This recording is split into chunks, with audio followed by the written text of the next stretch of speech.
positive side.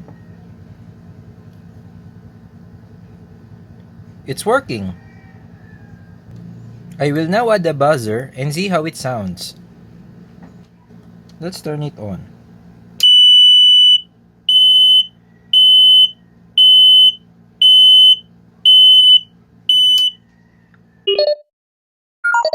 In this video, I'm going to build a 1-second LED blinker using a 555 timer IC.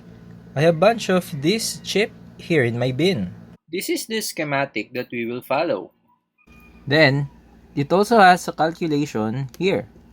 So we will use 20 microfarad, 510 ohm resistor, and then a 36 kilo ohms resistor to achieve a 1.005 seconds blinking period. The output will be here.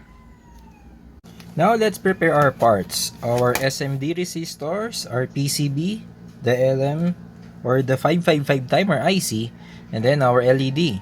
Let's now start constructing and building this.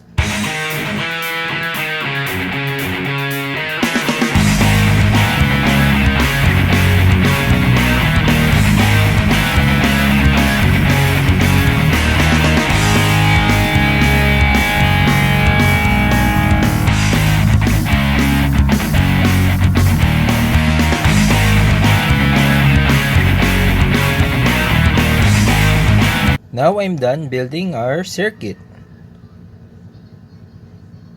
Let's see if it will work. I will now connect the 5 volts power supply. First on the negative, and then on the positive side.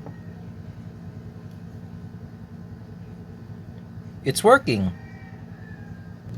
I will now add a buzzer and see how it sounds.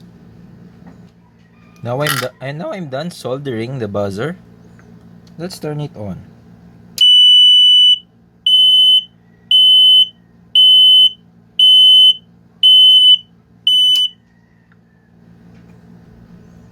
This is a very basic project and can be used in many other digital and analog electronic applications. If you like this video, please don't forget to like the video and subscribe. Thank you.